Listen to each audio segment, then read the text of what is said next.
Welcome back to my channel ঝিলিকস diary. তো এই ব্লগে আমি দেখাবো যে স্কিনকে এত গরমে গ্লোয়িং কী করে রাখা যায়, বা রোদ থেকে আসার পরে বা কোনো ফিজিক্যাল অ্যাক্টিভিটি করার পরে স্কিনটা অনেকটা টায়ার্ড লাগে, ডাল লাগে। তো সেটাকে হঠাৎ করে রিজুভিনেট ফ্রেশ কী করে রাখা যায় সারাদিন। তো তার জন্য আমি নিয়ে নিচ্ছি ফ্রেশ অ্যালোভেরা। এটা আমাদের বাড়ির ছাদেই আছে।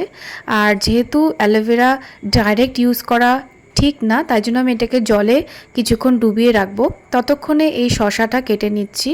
অ্যালোভেরাতে খুব সুদিং প্রপার্টি আছে, স্কিনটা হাইড্রেট করে, ময়শ্চারাইজ করে, আর খুব অ্যান্টি ফাঙ্গাল প্রপার্টি আছে। আর এই শশাতে কিন্তু প্রচুর পরিমাণে জল থাকে, মাইক্রোনিউট্রিয়েন্টস থাকে।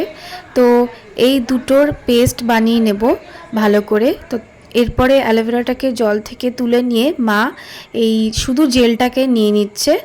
এটা আমি পারি না জন্য মাকে এই দায়িত্বটা দিয়েছি, আমার হাতটা স্লিপ কাটে। তো নিয়ে নিচ্ছি পরিমাণ মতন। এবার মিক্সিতে অ্যালোভেরার জেলটা আর এই শশাটা নিয়ে নিচ্ছি। যাদের অ্যালোভেরা গাছ নেই তারা অ্যালোভেরা যে কিনতে পাওয়া যায় বাজারে সেটা ইউজ করতে পারে। এই যে একটা ফাইন পেস্ট তৈরি হয়ে গেছে, একদম লিকুইডই। সেটাকে আইসক্রিম ট্রেতে আমি দিয়ে দিচ্ছি।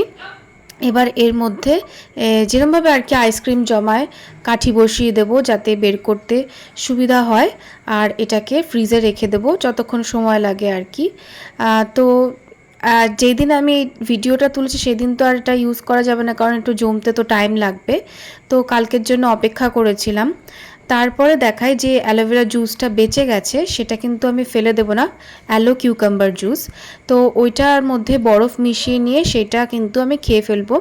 বাইরে থেকেই নয়, ভেতর থেকেও কিন্তু আমি স্কিনটাকে গ্লোয়িং রাখার চেষ্টা করি। ভীষণ হাইড্রেটিং আর গরমকালের জন্য খুবই ভালো। ব্লাড প্রেশারও কমায় অ্যালোভেরা। অ্যালোভেরার প্রচুর গুণ আছে, দেখবেন সব বিউটি প্রোডাক্টে অ্যালোভেরা থাকে। আজকাল জুসেও অ্যালোভেরা দেওয়া শুরু করেছে। আর সামার ছাদ বাগান মানেই দেখুন সূর্যমুখী কী সুন্দর ফুটেছে, ভুট্টা এসছে। হলে আবার পরে ভিডিওতে দেবো ভুট্টাটা। তো বিকেলবেলা আমি এই ছাদ বাগানে চলে এসে মার সাথে একটু হেল্প করি, গাছগুলোকে ভালো করে স্নান করাই, যা গরম পড়েছে। এই দেখুন গ্যাদাও ফুটেছে। তারপরে আমি ড্রেসটা চেঞ্জ করে নিচ্ছি। বিকেলের দিকে আমি হাঁটতে বেরোই, শ্বশুরবাড়ি থেকে বাপের বাড়ি আসি, বাপের বাড়ি থেকে শ্বশুরবাড়ি যাই। তো এখন যেহেতু এখানে আছি তো আমি ভিডিওটা এখান থেকেই তুলে নিচ্ছি, যেহেতু আমার মাই ক্যামেরাম্যান। তো এবার হাঁটতে বেরিয়ে যাচ্ছি ড্রেস চেঞ্জ করে নিয়ে। প্রায় 15 মিনিটস হাঁটি, কারণ আমি সকালে ইয়োগা স্ট্রেচও করি, আবার বিকেলেও বেরোই। তো যাদের তাড়াতাড়ি ওয়েট লস করতে চাও তো তারা সকালেও ইয়োগা করো আর বিকেলেও এরকম হাঁটতে বেরো 30 মিনিটস, তাহলে দেখবেন তাড়াতাড়ি ফাস্ট আপনারা রেজাল্ট দেখতে পাবেন। সাথে তো হেলদি ডায়েট থাকবেই। আর হেলদি ডায়েটে কী কী খাবেন তার আমার ভিডিও আপলোড করা আছে চ্যানেলে, চাইলে চেক আউট করে নিতে পারেন। তারপরে যা গরম, আমি বডি ওয়াশ করে নিচ্ছি, প্রচণ্ড সোয়েটিং হয়। তো আমি এটা ডক্টর সাথে স্যালিসাইলিক আর নিম বডি ওয়াশ নিয়েছি। এটা কিন্তু ওই যে স্ট্রবেরি লেগসের যে প্রবলেম থাকে, তারপরে যে ট্যান থাকে, সেগুলোকে তুলে দেয়, কারণ এতে মাইল্ড এক্সফোলিয়েন্ট আছে। আর স্যালিসাইলিক অ্যাসিড বডি অ্যাকনে যে থাকে সেগুলোতে কাজ করে। আর এতে আছে গ্লাইকলিক অ্যাসিডও, যেটা স্কিনের ট্যান দূর করতে সাহায্য করে আর স্ট্রবেরি লেগস দূর করতে সাহায্য করে। তারপরে স্নান করে নিয়ে আমি সন্ধ্যা দিয়ে নিই বিকেলবেলা করে। তো সন্ধ্যা দিয়ে নিচ্ছি, এটা আমার একটা মেন্টাল পিসের জায়গা। তারপরে এসে গেছি, মাসে একবার আমি ফেস শেভ করি, আর সেই জন্য আমি অ্যালোভেরা জেল নিয়ে নিচ্ছি।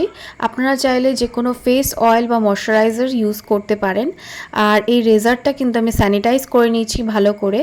তারপরে 45 ডিগ্রি অ্যাঙ্গেল করে কিন্তু আমি ফেসটাকে শেভ করছি। আর একবার যে জায়গা শেভ করা হয়ে গেছে সেখানে কিন্তু দ্বিতীয়বার রেজার চালাবেন না, একবারে যতটা উঠবে ততটাই। আর আমি আগে ভাবতাম যে ফেস শেভ করলে বুঝি বেশি পশম উঠবে, কিন্তু একদমই না, যা ছিল আপনার তাই উঠবে। আর এই যে দেখুন ওটা জমে গেছে অ্যালো আর কিউকাম্বার জুস দিয়ে, যেটা বানিয়েছিলাম আইসক্রিম টাইপের। এটা কিন্তু আমি খাবো না, শেভ করার পরে ফেসে যে একটা ইরিটেশন হতে পারে, তো সেটাই আমি লাগিয়ে নিচ্ছি। এতে একটা কুলিং সেন্সেশন দেয় আর ফেসটা খুবই তরতাজা ফিল হয়। এটা আপনারা অফিস কাছারি থেকে আসার পর, বাড়ি ফেরার পরে বা কলেজ থেকে আসার পরে, তারপরে আবার কোথাও কোচিংয়ে পড়তে যাওয়ার আগে বা খুব টায়ার্ড লাগছে ফেসটা, যা ঘাম যা গরম, এরকমভাবে আপনারাও এটা ফেসে ইউজ করতে পারেন। ফেসে একটা ইনস্ট্যান্ট গ্লো দেবে, আর এটা স্কিনের জন্যও খুবই ভালো। এরপরে দেখাই আমি তরমুজ, এই গরমকালের সিজনাল ফ্রুট। এটা আমি গরমকালে যা যা সিজনাল ফ্রুট কনজিউম করি, তরমুজে প্রচুর পরিমাণে ওয়াটার আছে। যারা নর্মাল জল খেতে পছন্দ করে না, তারা এরকম জুস টাইপের জিনিস খেতে পারে। তো আমি এখানে জুসটা খেয়ে নিচ্ছি। বাড়ির আরও ফ্যামিলি মেম্বার, বাকি সবাই মিলে আমরা এই তরমুজ পার্টি করব। তো বাবাইকেও দিয়ে দিচ্ছি, আমি নিজেও নেব। আর বাকি একটুখানি জুস ওয়াটারমেলনের বাঁচিয়ে রেখেছি, সেটা দিয়ে কী করব ভিডিওটা শেষ পর্যন্ত দেখলে জানতে পারবেন। তো বডিকে ভেতর থেকেও হাইড্রেট করে নিলাম, এক্সারসাইজ করার পরে যথেষ্ট ঘাম ঝরেছে, তো সেটা রিকভার করার জন্য। আর বাকি একটুখানি জুস একটা বোলে নিয়ে নিচ্ছি।